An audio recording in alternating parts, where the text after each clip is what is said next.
Il y a ce qu'on appelle des niveaux de transe. Alors, il y a des légendes dans les niveaux de transe.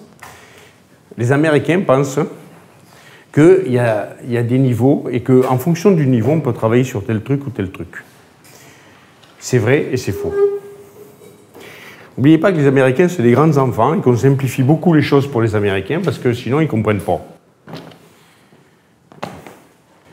Alors, il y a ce qu'on appelle des niveaux de transe légers et des niveaux de transe profonds. Alors, profonds, ils ne sont pas profonds, déjà. Mais ils croient, eux, qu'ils sont profonds.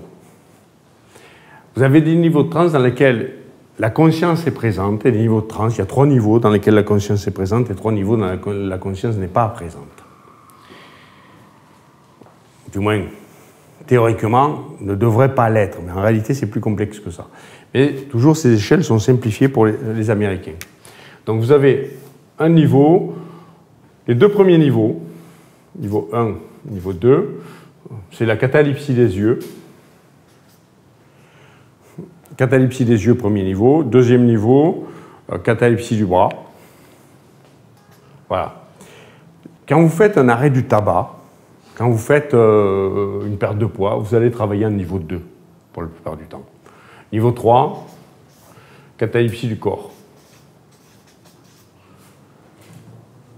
Catalepsie du corps.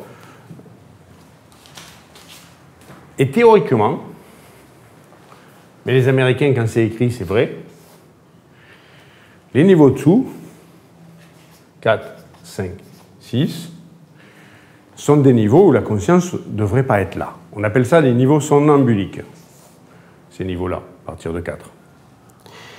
En réalité, c'est faux. D'après ce qui est écrit dans ces niveaux-là, pour faire une hallucination positive ou une hallucination négative, il faudrait que vous soyez à niveau 5, niveau 6. Or, dans nos pratiques d'hypnose plus modernes, aujourd'hui, on est capable de réaliser ici ou ici. Et dans certains cas, même en niveau 1. Pour faire une analgésie, c'est-à-dire enlever la douleur, je devrais être en niveau 5, d'après ces échelles. Moi, en démonstration, quand je fais des soirées, je fais une analgésie, ma personne est en niveau 3. Pour faire une anesthésie, je devrais être en niveau 6. Certains le font en niveau 6. Je peux faire une anesthésie en niveau 3. Parce que le niveau de transe n'est pas lié au travail que l'on fait. Alors, ça, on appelle des niveaux somnambuliques. Et certains pensent que c'est des niveaux de transe profonde. C'est loin d'être des niveaux de transe profonde. Les niveaux de transe profonde, 7, ça vous ne les trouverez pas, et 8 et 9. Ceux-là, ces 3 niveaux-là, c'est des deep trance. Ça a été découvert, ça a été redécouvert que récemment. Ça a été découvert par un Français qui travaillait à l'époque du début de l'hypnose en France, puis ça a été oublié.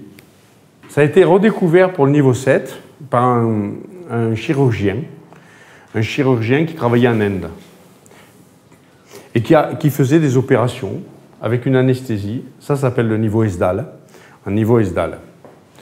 Il a fait quelques milliers d'opérations. En niveau ESDAL, 300 amputations, taux de mortalité 5%. À l'époque, le taux de mortalité sur table, c'était 50%. Lui a ramené à 5%. Puis ça a été oublié. Et ces niveaux-là ont été découverts il y a une vingtaine d'années tout juste. Et aujourd'hui, aux États-Unis, il y a moins de 100 personnes qui les pratiquent. Et il n'y a que 3 spécialistes de ces niveaux-là. Ça s'appelle les deep trance. En Europe, il n'y a personne qui les pratique. Il y a peut-être 10 personnes qui les pratiquent en Europe. En France, on doit être... maintenant, on doit être 6 à les faire. Il y en a 3 chez nous. Mais les Américains, quand ils vont parler de transe profonde, ils ne parlent pas de ça. Parce que ça, ils ne connaissent pas.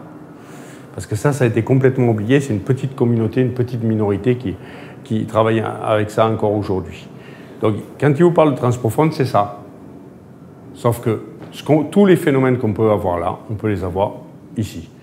Et je vous parlais de celui qui fait des passes live en conversationnel. Lui, il a tellement de talent qu'il arrive à le faire ici. C'est impressionnant. Moi, j'y arrive pas à le faire en niveau 1. Mais lui, il est capable de le faire.